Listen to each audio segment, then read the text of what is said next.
అండి అమృత్తో jam చేస్తున్నాండి. జామకాయతో jam చేస్తున్నామండి. కొంచెం కలర్ కోసం బీట్రూట్ వేసామండి.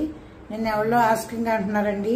కరీనా కరిష్మా కూడా వీటి రసం ఎక్కువ తాగుతారు, మంచికి అంత ఎరుపుగా ఉంటారండి. మేము చేసి పెట్టిన దానికి ఫోన్ చేసి చెప్పారండి. అందుకే ఇది వాళ్ళకి చేసుకుంటున్నాం.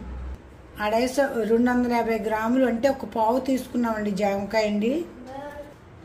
ఇదిగోండి వడకట్టుకుంటున్నాము ఈ విధంగానే. ఇది పావు కాబట్టి అండి 125 గ్రాములు పంచదార పడుతుందండి. పట్టికి కానీ వేసుకోవచ్చండి. ఇదిగోండి చిన్న దాల్చిన చెక్క ముక్క వేసుకుందామండి. పంచదార 125 గ్రాములు వేయాలండి. పావు కదండి, పావులో సగం వేస్తే సరిపోతుందండి. బీట్రూట్ వేసిన ఎందుకంటే అండి కలర్ వస్తుందని వేసుకున్నామండి. కలర్ లేకపోయినా తినడానికి కొంచెం పిల్లలు ఇదవుతారు కదండి.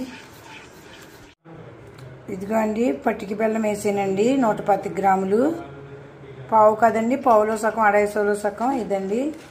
ఇది కొంచెం ఇది అయిన తర్వాత బెల్లం, ఇది పంచదార కూడా వేసుకోవచ్చండి. ఒకవేళ ఇంట్లో వాడినా ఎవరికన్నా ఇచ్చినా ఎందుకనేసి పట్టికి బెల్లం తెచ్చానండి.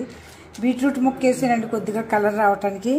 ఎవరో నవ్వుతో కూడా అంటున్నారు, కరిష్మా కరీనా పూరి బీట్రూట్ తింటారు మంచిగా ఎక్కువ తెలుపు అనేసి నవ్వుకున్నామండి. ఇదిగో జామ్ బనారా ఇప్పుడు రాత్రులు చేస్తున్నామండి. పగల పిల్లలతో చాలా ఇబ్బంది అవుతుందండి. అందుకు నేను కొంచెం సరిగ్గా చెప్పలేకపోయినా మీరు దయించి అర్థం చేసుకోండి. ఇంక అంతకు మించి ఏమంటలేదండి. అసలు పిల్లోడు నిలబడినట్లేదండి. చిన్నోడు కదండి, ఆడికి తెలీదు.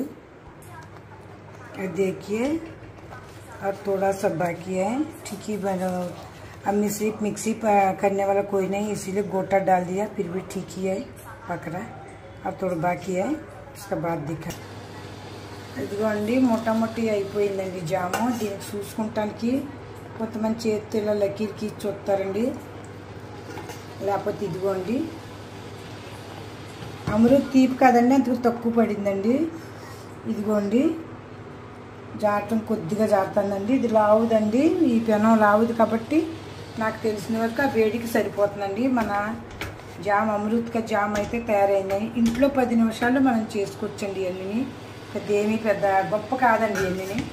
దీని తర్వాత దాల్చిన చెక్కను తీసేసండి మనం ఎక్కడ స్టోర్ చేసుకోవాలో అందులో స్టోర్ చేసుకుంటామండి. ఇదిగోండి ఈ విధంగా చేసుకుంటారని ఆశిస్తూ జామకాయ జామకాయలు సవక్ కదండి, ఇప్పుడు తక్కువ రేటే ఉన్నాయండి, పెద్ద ఏమి రేట్ లేవు. చూసారు కదండి. ఇదిగో ఇంకొకసారి పాకం చూపించున్నానండి. ఇదిగోండి కరెక్ట్గాని అదిగోండి ఎక్కువ జారట్లేదండి.